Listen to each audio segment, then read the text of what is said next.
1900年，20世纪的大幕拉开了。这一年，当时的世界大国们在东方进行了一次很不光彩的集体亮相。由英国、法国、德国、美国、日本、俄国等国家组成的8国联军，侵入了古老中国的首都北京。这一年，还是这些大国们在法国巴黎的世界博览会上也有一次集体亮相。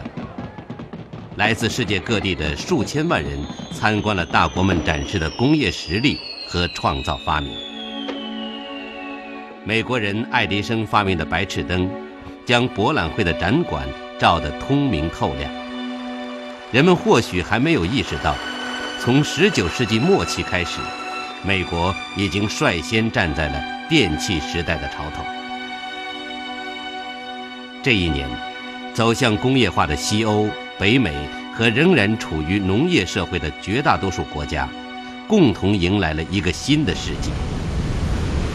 这是一个在飞速发展中动荡不安的世纪，也是一个新老大国交相演出的世纪。在这个新的世纪里，美国的辉煌如同它在巴黎点亮的夺目之光一样，开始覆盖其他大国。但就在辉煌的同时，美国经济社会的运行也遭遇了前所未有的重大危机。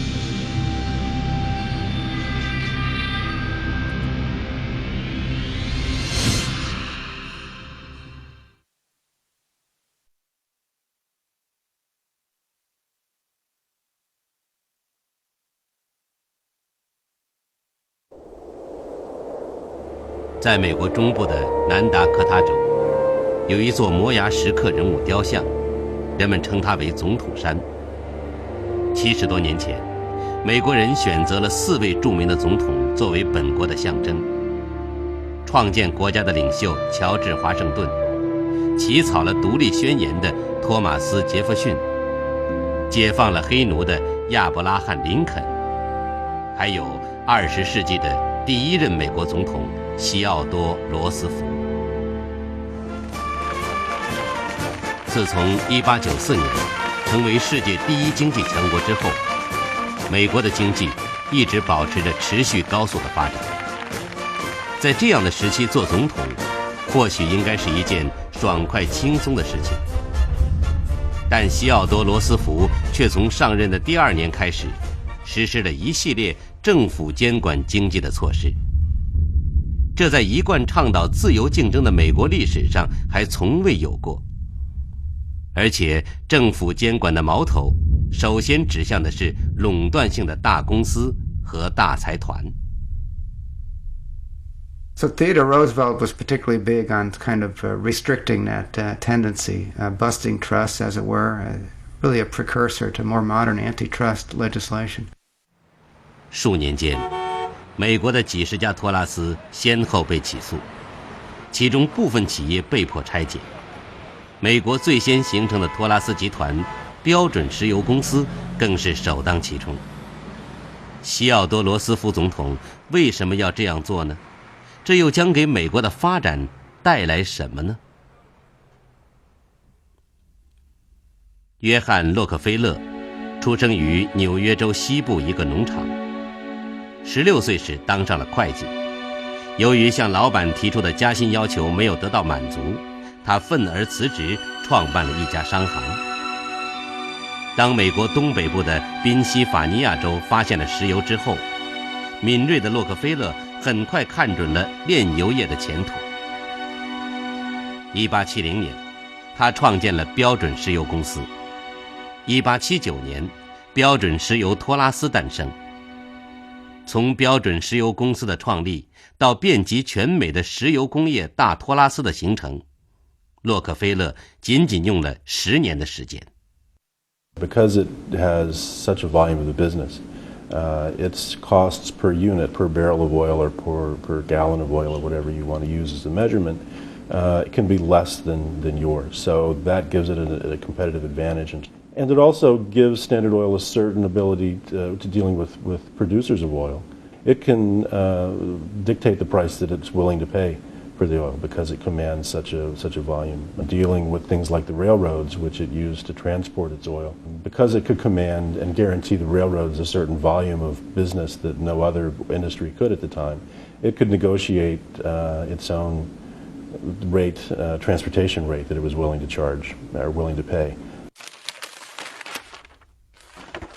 在相继完成对炼油区、运输线和产油地的3步控制之后，洛克菲勒雄心勃勃地向垄断全美石油工业的霸主地位挺进。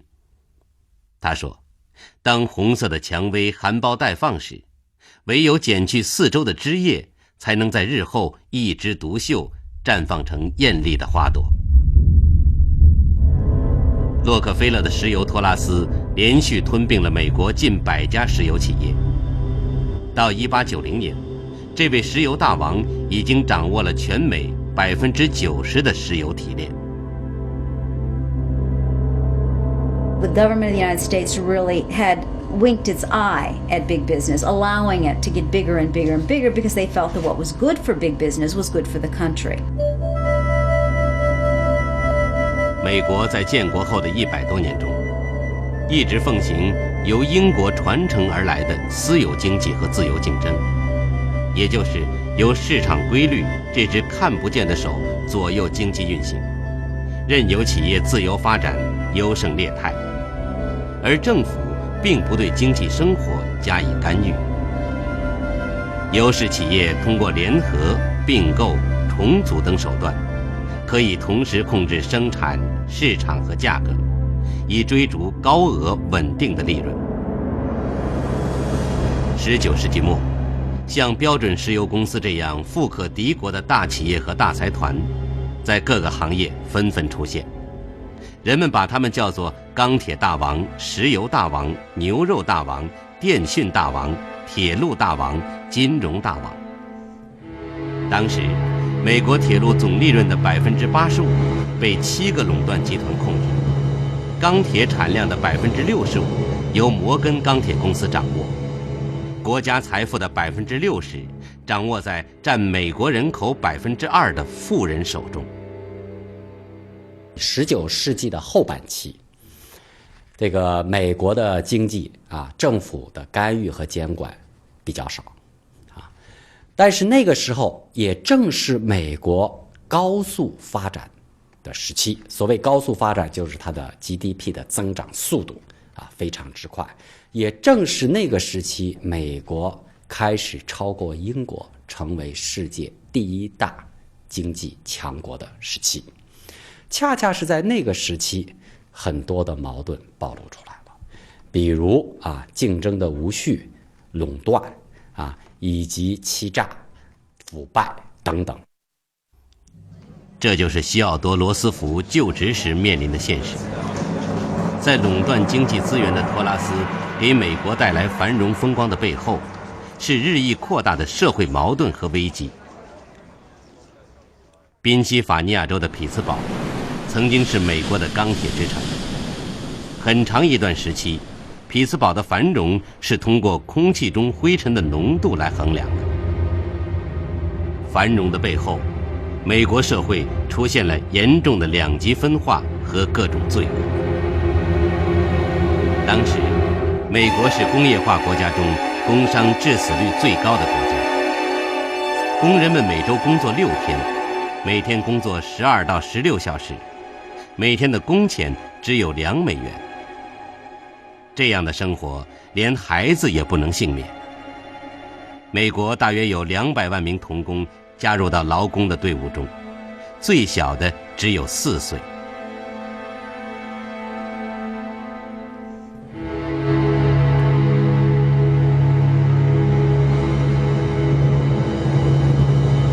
然而，与辛苦劳作相伴随的，却是矿难、火灾的不断发生。纽约曼哈顿一家服装厂发生火灾时，平日为限制工人外出而紧锁的工厂大门，挡住了工人们逃生的唯一希望，最终造成146名工人死亡。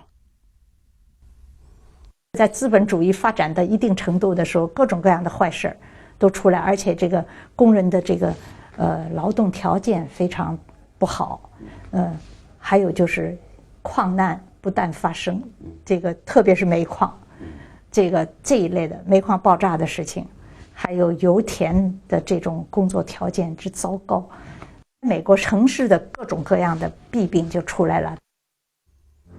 自由市场经济如同没有龙头的野马一样狂奔了1个世纪之后，灾难开始出现了。垄断的形成是自由竞争的结果，它在聚拢大量经济资源的同时，也造成了尖锐的社会问题。它损害了工人利益和社会公平，也阻碍了中小企业的自由发展。一大批中小企业由于无法在垄断企业的阴影下生存，纷纷破产倒闭，城市贫困人口大量增加。尽管美国在此之前已经出台了世界上第一部反垄断法——谢尔曼反托拉斯法，但是这部法律自颁布以来一直没有依据它判定过任何案例。In the latter part of the 19th century, a group of Americans, mostly middle class, began to think about ways in which the vast majority of the American people could benefit from the great industrial growth that was happening in the United States. They sought to bring better management to government, to end the corruption in the cities, for example, to bring greater benefit to the workers of America as opposed to just to management. 一些抨击企业垄断、财政腐败、食品掺假的文章陆续出现。消除社会丑恶现象、建立合理的市场秩序的努力，在20世纪初逐渐形成了一股热忱的社会运动。这场运动一直持续到20世纪的20年代，被历史学家们称为美国的进步运动。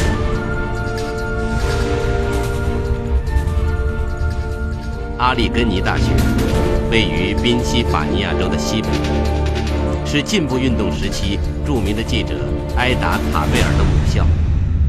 这所学校完整地保存着关于塔贝尔的资料。塔贝尔自幼生长在宾夕法尼亚州的炼油区，父亲是炼油区的一个小生产商。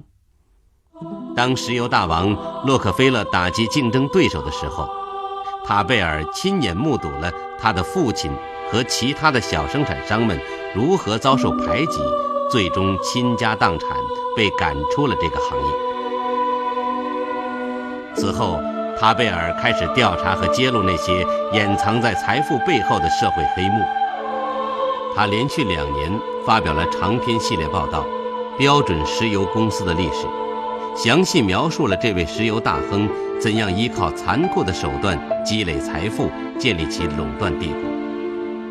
这个系列报道后来被编订成书，在美国畅销一时。在进步运动时期，像塔贝尔这样揭露社会弊端的人士，又被称作扒粪者。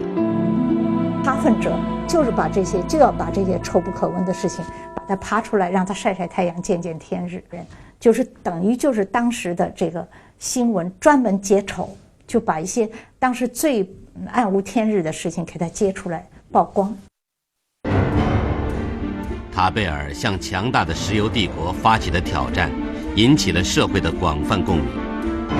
一时间，一大批进步人士纷纷通过报纸、电影、广播乃至漫画，向美国政府和美国社会提出了同一个疑问：我们到底需要什么样的经济发展和社会进步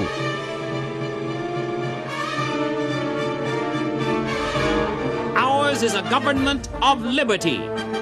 No man is above it. No man is below it. We must treat each man on his worth and merits as a man.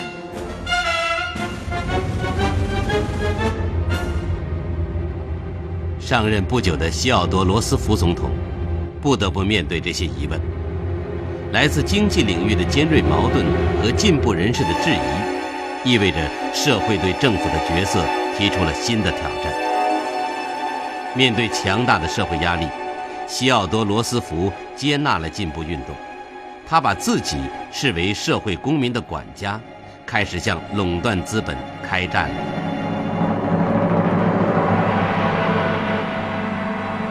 President Teddy Roosevelt being really forced to regulate business in ways that perhaps he was initially reluctant to do. Public pressure was too great. He couldn't afford not to do something. And the president made it known that Standard Oil was going to pay for its sins. And Standard Oil really was, I think, a model for what the rest of these monopolies had to look forward to if they didn't toe the mark. And so the government began its case against Standard Oil in 1911. 1911年，美国最高法院判定标准石油公司垄断违法，妨碍了自由竞争，并下令解散标准石油公司。这个曾经辉煌一时的石油帝国被迫拆分成若干个小公司。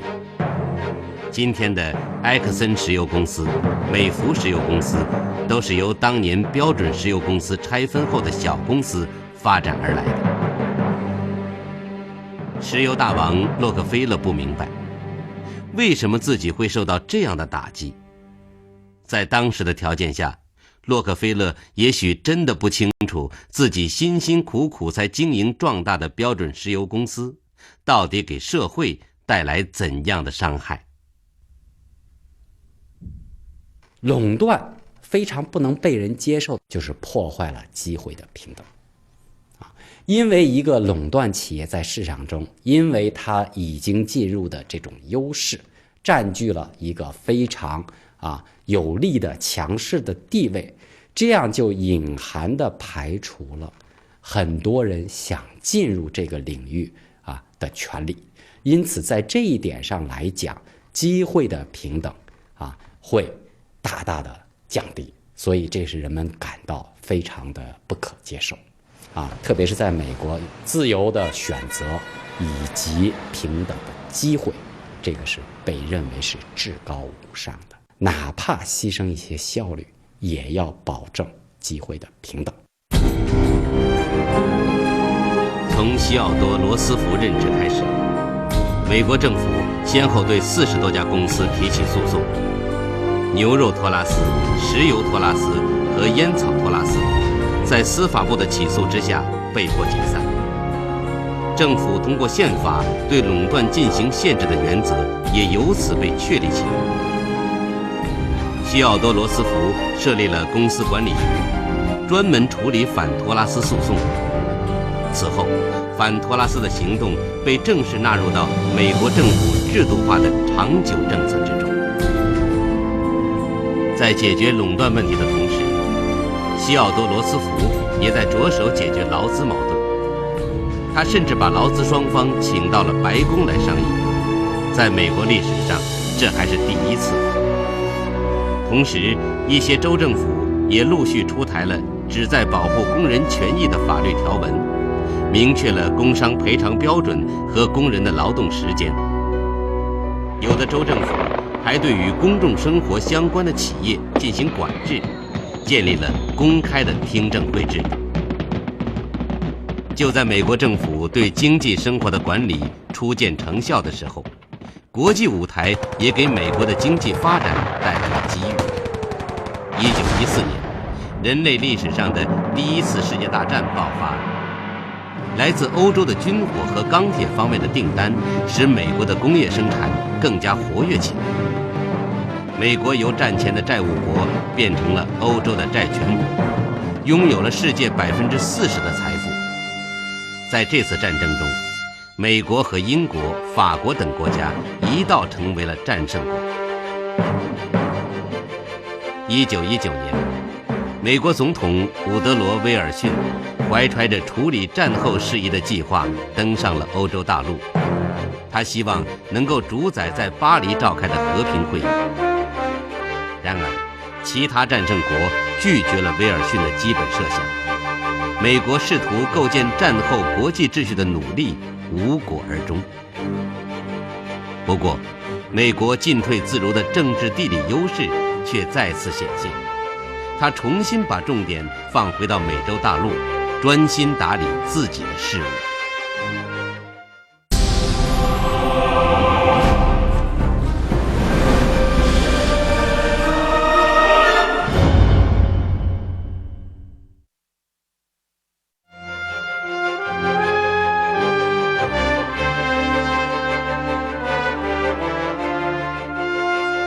20世纪初期，在美国和进步运动同时展开的，还有一个又一个的科技发明和体制创新。1903年，莱特兄弟制造了4缸12马力的汽油发动机飞机，人类历史上第一架动力飞机诞生了。1913年，美国政府主导的巴拿马运河正式凿通。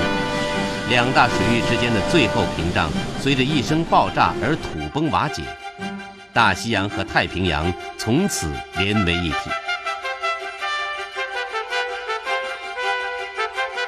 1927年，美国影片《绝世歌手》第一次成功使用了电影技术的新系统，电影产业开始进入有声时代。在这期间，美国人在工业领域最富革命性的创造是福特式生产方式的出现。福特在年轻的时候就是一个远近闻名的聪明技师。当工人们在固定的架子上装配整车的时候，一旁观看的亨利·福特忽然有了一个灵感：与其让工人围着车子走来走去，为什么不让车子像流水一样从工人面前缓缓通过呢？1913年8月，一个炎热的早晨，当工人们第一次把零件安装在缓缓移动的汽车车身上时，标准化、流水线和科学管理融为一体的现代大规模生产就此开始了。犹如第一次工业革命时期诞生了现代意义的工厂，福特的这一创造成为人类生产方式变革进程中的又一个里程碑。福特建立了当时世界上最大的新工厂，每一天都有大量的煤、铁、沙子和橡胶从流水线的一头运进去，有2500辆 T 型车从另一头运出来。在这座大工厂里，有多达8万人在这里工作。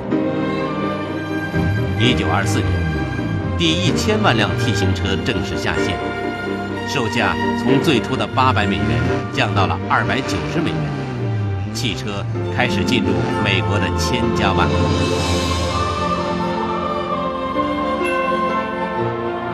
福特的生产方式很快在其他制造领域被广泛应用，劳动生产力的空前提高使美国的经济实现了飞跃。美国人的生活方式极大地改变了，产业化的电影世界在制造明星的同时，也创造着美国的梦想。走进千家万户的无线电收音机，在改变信息传播方式的同时，也促进着企业的广告宣传。而汽车的普及更使美国成为一个安装在飞轮上的国家。这就是20世纪20年代的美国，一切似乎都有可能，天空一片蔚蓝，人们觉得好日子才刚刚开始。随着经济的腾飞，将近20年的进步运动结束了，政府对经济的干预力度也减弱了。在1928年当选为美国总统的胡佛是一位自由市场经济的坚定支持者。他在竞选时的口号十分鼓舞人心。他说：“如果我当选，将使美国人家家锅里有一只鸡，家家有一辆汽车。”20年代的美国享受着经济增长带来的无尽繁荣。看看纽约证券交易所吧，所有的股票都在一路飞涨，美好的未来还需要证明吗？然而，胡佛的话音落下不久，纽约证券交易所爆发了一场空前的灾难。年10月24日，有人忽然卖掉手中被高估的股票，惊惶和疯狂的抛售如同多米诺骨牌一样一发而不可收。一天之内，股市崩盘，超过300亿的市值蒸发殆尽。The collapse of the stock market meant confidence, investment was eliminated.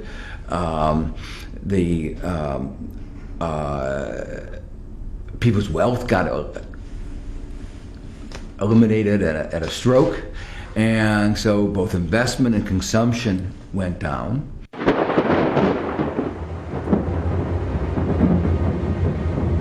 股市的崩溃只是经济大规模衰退的一个信号，随之而来的是800个银行破产，900万个存款账户消失，人们的生活积蓄在瞬间化为乌有。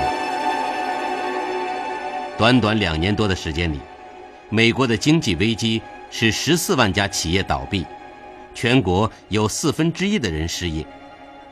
在大大小小的城市中，饥民们排成长队，只为等候免费的面包和一点点汤。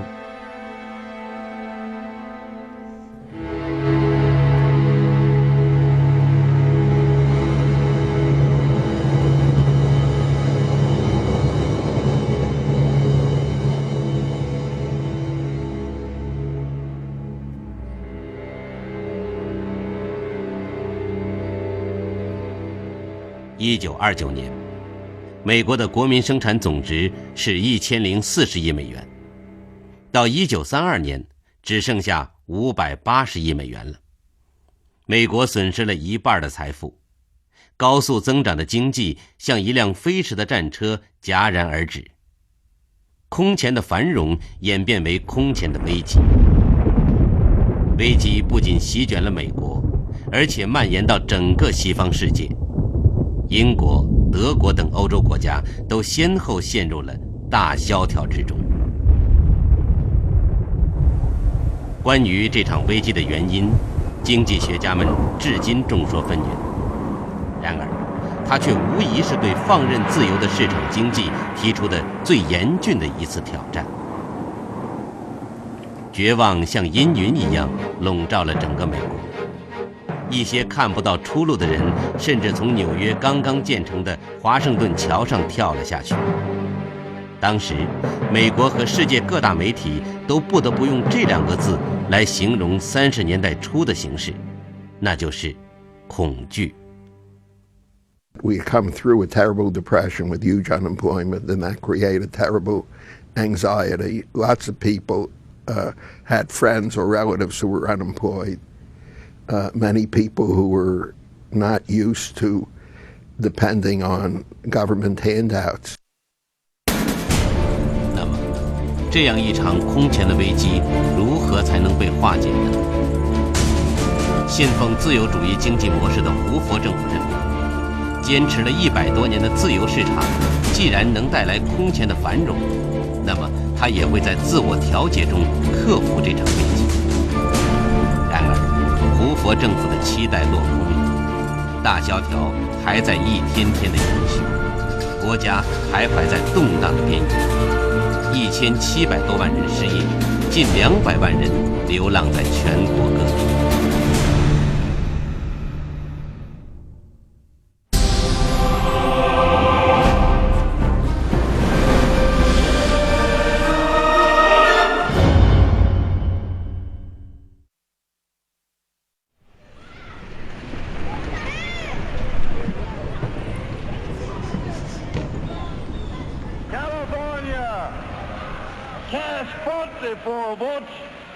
1932年，纽约州州长富兰克林·罗斯福成为了民主党的总统候选人。30年前开始推动进步运动的西奥多·罗斯福总统是他的远房叔叔。Our campaign slogan, Sissy. Happy days are here again. Good, that's right. 富兰克林·罗斯福唤起了人们对生活的希望，笑容和自信为他赢得了大选，成为美国第32任总统。在宣誓就职的那一天，有近10万人冒着严寒来聆听他的演讲。This great nation will endure as it has endured. We have to fear itself. Speech that he gave on March 4th, 1933, was designed to inspire the nation, to show them the confidence that he had in them to help themselves, but also to make them have confidence in himself and his judgment. The most famous phrase from that speech is, "The only thing we have to fear is fear itself." And what he was telling the American people is that they need to set aside their fears and everyone work together to help the nation recover from the Great Depression. 就任总统后，富兰克林·罗斯福利用广播这种特殊的方式，向美国人民倾诉美国面临的困难，以及政府将如何帮助人民。每到此时，都有成千上万的人在家里、在炉火边、在收音机旁，等待聆听总统的声音。人们习惯地将它称为炉边谈话。He gave about 30 fireside chats during the entire 12 years he was in office. They were generally on Sunday nights, so that everybody was home. People were not working on Sundays. They were community events. People would gather around the radios. 得到了人们的支持和信任，度过危机还需要强有力的手段和行之有效的办法。富兰克林·罗斯福会以什么样的方法帮助美国人再次过上幸福的日子呢？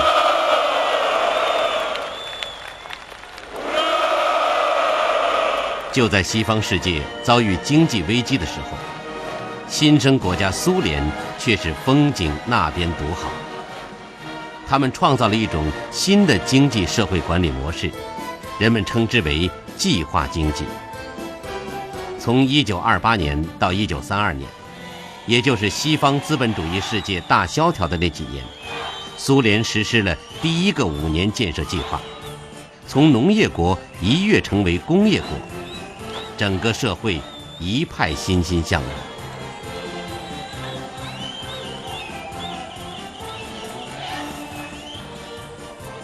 苏联5年建设计划的成功，引起了西方政治家和经济学家的高度关注。一直认为政府管得越少越好的美国人，也尝试着以新的眼光看待政府和经济发展的关系，并且重新关注起30年前西奥多·罗斯福总统用政府干预的手段来化解社会危机的经验。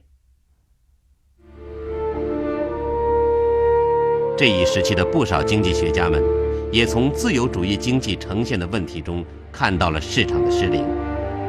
对此，英国经济学家凯恩斯提出的对策是，要用政府这只看得见的手参与国家经济，用国家的力量推动经济的运转。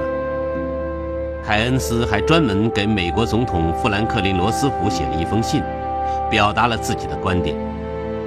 在信中，他对罗斯福说：“您已经成为各国力求在现行制度范围内运用明智试验以纠正我们社会弊病的人们的委托人。”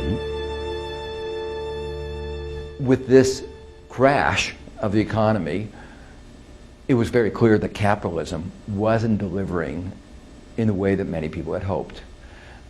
There was a role for government, and this is where the ideas of Keynes became very important. Remember what I said, President Herbert Hoover, many of his advisors said the response was to scale down the government, cut back the government, restore budget deficits, budgets by reducing expenditure. Keynes took just the opposite. He said, no, you need to take an active government intervention, spend more. Deficit spending is what is needed. 1933年3月9日，在宣誓就职总统后的第5天，美国历史上最大规模的一次政府干预经济的行动开始了。富兰克林·罗斯福称之为新政。他迅速制定了一系列有效的法规和政策，诸如通过紧急银行法来整顿银行秩序，签署紧急救济法，并成立紧急救助署，关注在贫困中挣扎的人们；签署农业调整法，以帮助恢复农产品价格；通过全国工业复兴法，为经济恢复注入资金。He realized there was something that the government needed to do, and that it was an extraordinary time in which one needed extraordinary measures. So he created a whole set of government programs to build roads, to address needs that America really had. But at the same time, in doing that, stimulate the economy. 1933年，田纳西河流域管理局成立，在国家的组织下，利用政府的投资，这一流域建造起20座新水坝，改建了5座原有水坝。田纳西河流经的7个州从此再没有洪水泛滥，航运、电力、林业种植和农业生产大幅提高。更为重要的是，大量的公共工程为人们创造了数以百万的工作机会，以工代赈，缓解了经济危机带来的社会压力。新政期间，美国还建立起养老和失业等方面的社会保障体系，整个美国就像经历了一场由总统推动的社会革命。在美国人的记忆中，这是政府第一次如此广泛、如此深刻地影响了他们的生活。It was Roosevelt, that was mostly by the states, it was Roosevelt who made the federal government, the national government, take on a responsibility for the economic security of Americans through the Social Security system, minimum wage laws, welfare laws, other measures to government employment, other measures so that the government would assist people in achieving what he considered economic freedom. 在一次演讲中，富兰克林·罗斯福向公众提出了公民应该享有免于匮乏的自由，因为真正自由的人必须有基本的经济保障。罗斯福提出的这一自由意味着摆脱贫穷不再是个人的行为，也就是说，政府应该承担起保障人们免于贫困的责任。过去政府保证的基本人权呢，是说你可以自由的去争取你自己的幸福，至于你争取得来争取不来，政府管不了了。你竞争的结果你失败了，你破产了，你饿饭了，这个不是政府要管的事情。现在就是把政府的职能转变过来，就是说在经济上的保障，就是说不饿死人也是政府的职能了。这个起码最低的保障就是无匮乏之余的自由变成了基本人权。这一点我觉得是在美国的那个观念上头是一个很大的革命。1936年，经济有了恢复的迹象，拥有希望的感觉和对于未来的期待又开始回到美国人心中。富兰克林·罗斯福成为了美国历史上最杰出的总统之一。后人专门为他建造了一个纪念公园。今天，来自美国各地的老人可以自由自在地和这些大萧条期间生活窘迫的老人的雕塑合影留念。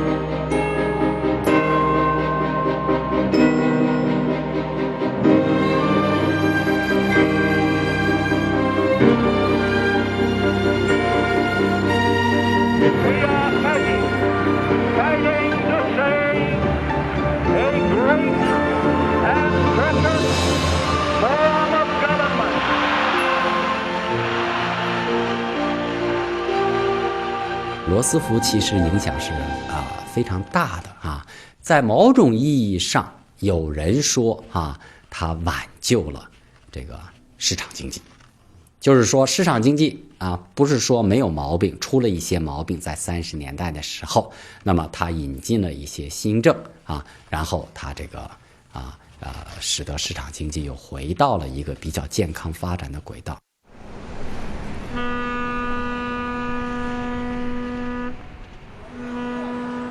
富兰克林·罗斯福的新政开创了市场经济的新模式。在这种模式中，市场规律这只看不见的手和政府干预这只看得见的手联合起来，共同影响经济。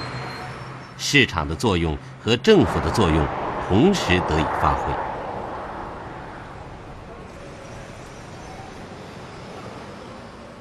在美国经济走向好转的时候，国际舞台却是战云密布。为了扩张领土、掠夺资源，亚洲的日本在1937年发动了全面侵华战争。欧洲的德国在1939年入侵波兰。相隔20多年后，人类历史上的第2次世界大战爆发了。美国的选择同第1次世界大战如出一辙，先是保持中立，然后被迫参战，加入到苏联、中国、英国和法国等国家组成的反法西斯阵营。作为第一经济和军事强国，美国的加入对反法西斯战争的胜利无疑是举足轻重的。1945年4月，美国历史上唯一一位连任了4届的总统富兰克林·罗斯福去世了。5个月后，第2次世界大战结束。新任总统杜鲁门宣称，美国已经获得了世界的领导地位。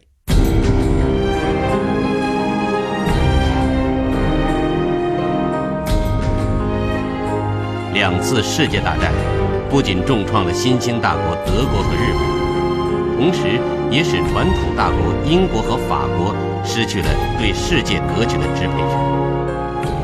当时的世界，除了美国和苏联，其他工业化国家都风光不再。美国在战后的工业总产值占到了世界总量的1半以上，并且在全世界范围内建立了以美元为中心的国际金融体系。同时，它还向世界50个国家和地区派驻了军队。第2次世界大战成为美国历史新的转折点。独一无二的综合实力，使美国摆脱了第1次世界大战后企图安排世界秩序却无果而终的尴尬，开始按照有利于自己的方式主导国际秩序，并最终在20世纪后期成为一个超级大国。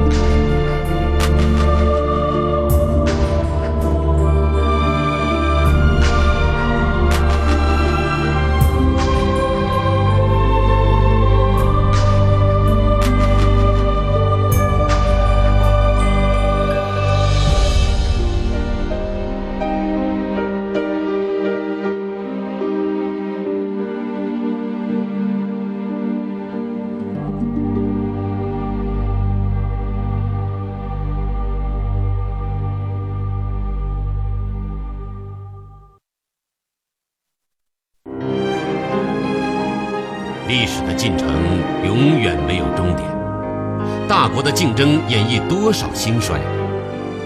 回首500年，让历史告诉未来大国崛起的秘密在哪里，崛起的大国有多少困惑。在剧烈变化的世界格局中，今天的大国之路应该怎样走？请看下集《大道行思》。